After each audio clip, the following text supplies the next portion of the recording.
Kami coba ingin merespon apa yang sedang rame di publik ya.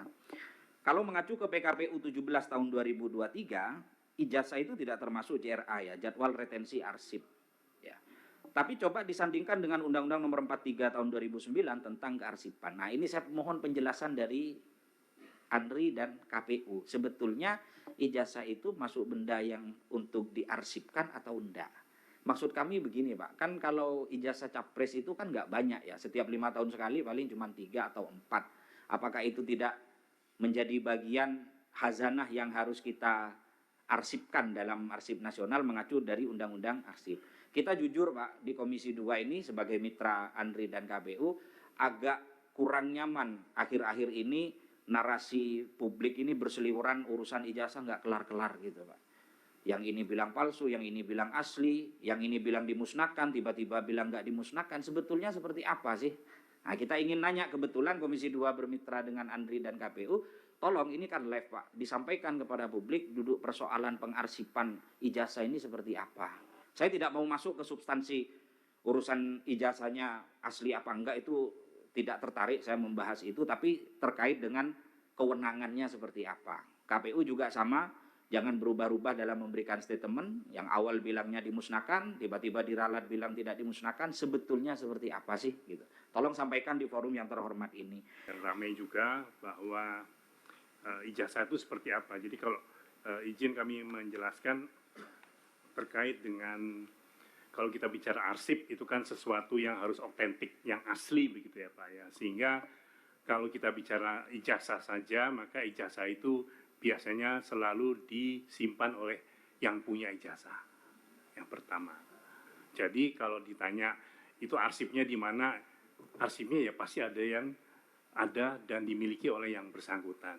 Gitu. Bahwa kemudian itu menjadi hal yang kalau terkait dengan ijazah presiden, maka itu ada salinannya pasti di KPU.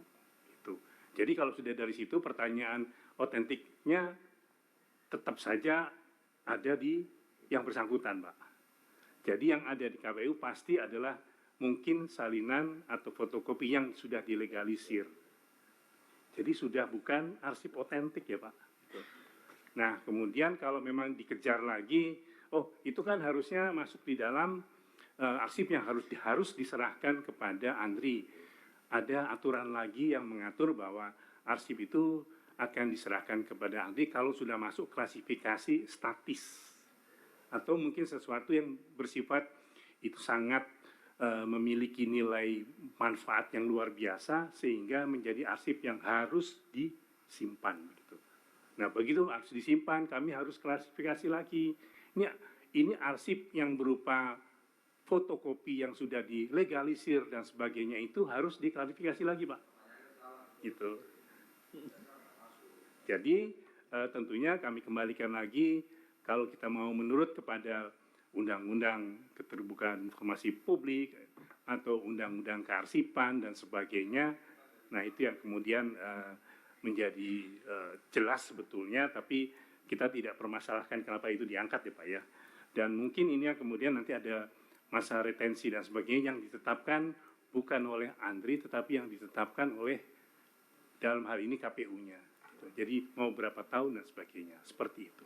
Ijazah tadi ya, dan arsip tadi sampaikan Pak Arsip, kita Andri, kita sendiri, teman-teman sekalian, Pak Hasin, Gus Hasin, kami ingin sampaikan bahwa PKPU kita, PKPU 17 nomor 2023 yang sekarang sedang dibincang berkaitan dengan sidang sengketa di Komisi Informasi, memang kita mengatur dokumen yang menjadi di lampiran kita, dokumen yang berkas capres dan cawapres serta calon kepala daerah yang menjadi dokumen di jadwal retensi arsipkan atau di JRA ini selama 5 tahun.